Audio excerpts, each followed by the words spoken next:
महाभारत के कुछ ऐसे श्राप हैं जिनका प्रभाव आज भी बना हुआ है।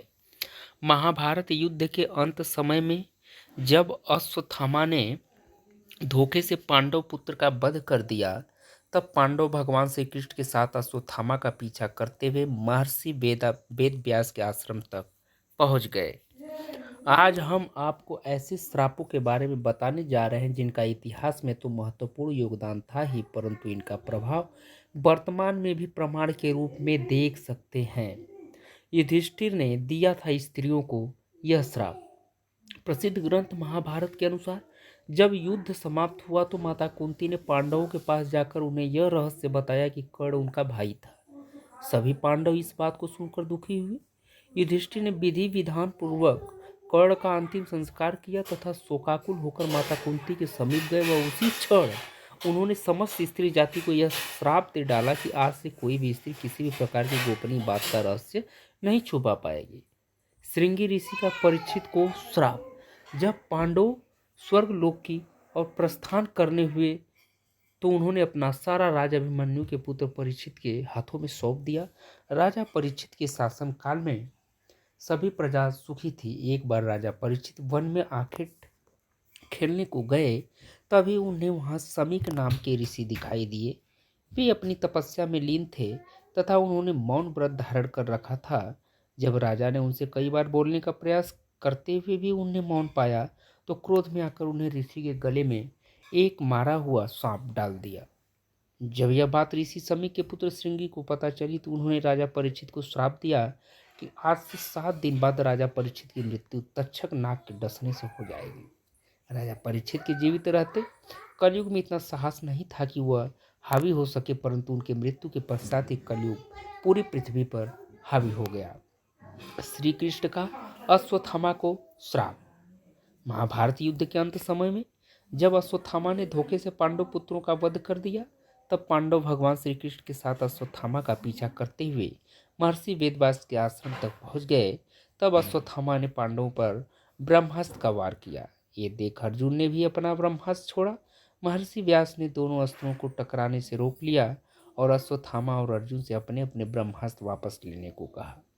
तब अर्जुन ने अपना ब्रह्मास्त्र वापस ले लिया, लेकिन अश्वत्थामा ये विद्या नहीं जानता था, इसलिए उसने अपने अस्त्र की दिशा बदलकर अभिमन्यु की पत्नी उत्तरा के गर्भ की ओर कर दी। यह देख भगवान श्री कृष्ण ने अश्वत्थामा को श्राप दिया कि तुम 3000 वर्ष तक इस पृथ्वी पर भटकते रहोगे और किसी भी जगह किसी पुरुष के साथ तुम्हारी बातचीत नहीं हो सकेगी।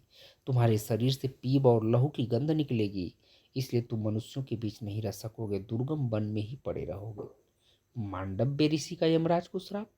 महाभारत में मांडव्य ऋषि का वर्णन आता है।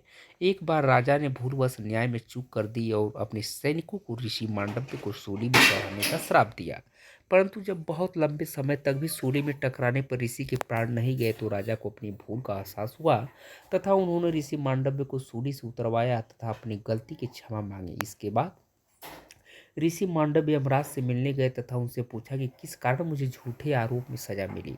जब आप 12 वर्ष के थे तो आपने एक छोटे से कीड़े के पूंछ में सीख चुभाई थी, जिस कारण आपको यह सजा भुगतनी पड़ी। तब ऋषि मांडव्य ने यमराज से कहा कि किसी को भी 12 वर्ष की उम्र में इस बात का ज्ञान नहीं रहता कि क्या धर्म है और क्या अधर्म, क्योंकि तुमने एक छोटे अपराध के लिए मुझे बहुत बड़ा दंड दिया है। अतः मैं तुम्हें श्राप देता हूँ कि तुम शूद्र योनि में दासी के पुत्र के रूप में जन्म लोगे। मांडव्य ऋषि के इस श्राप के कारण यमराज को विदुर के रूप में जन्म लेना पड़ा। उर्वशी का अर्जुन को श्राप। महाभारत काल में एक बार अर्जुन दिव्यास्त्र पाने के लिए स्वर्ग लोक गया, तब वहां उर्वशी नाम की एक अप्सरा उन पर आकर्षित हो गई। जब उर्वशी ने यह बात अर्जुन को बताई तो उन्होंने उर्वशी को अपनी माता के समान बताया। इस बात पर उर्वशी क्रोधित हो गई तथा उन्होंने अर्जुन से कहा कि आखिर तुम क्यों नपुंसक की तरह बात कर रहे हो। मैं तुम्हें श्राप देती हूँ तुम नपुंसक हो जाओ तथा स्त्रियों के बीच तुम्हें नर्तक बनकर रहना पड़े। जब यह बात अर्जुन ने देवराज इंद्र को बताई तो इंद्र ने अर्जुन को सांत्वना देते हुए कहा कि तुम्हें घबराने की जरूरत नहीं है। यहाँ श्राप तुम्हारे वनवास के समय वरदान के रूप में काम करेगा और अज्ञातवास के समय तुम नर्तिका के वेश में कौरवों की नजरों से बचे रहोगे। तो दोस्तों यही रही कहानी, और आप सभी लोग चैनल को हमारे सब्सक्राइब करें, लाइक करें। आपका बहुत बहुत आभार होगा। बहुत बहुत धन्यवाद। आप सब्सक्राइब करें, लाइक करें, ताकि मैं आपके बीच ऐसे ही कंटेंट, ऐसे ही कहानियाँ आपके बीच, आपके समझ लाकर रखूं और आप कहानी सुने। तो दोस्तों, आप सभी लोग ज़रूर चैनल को सब्सक्राइब करिएगा, लाइक करिएगा। बहुत बहुत आभार, बहुत बहुत धन्यवाद। Thank you so much.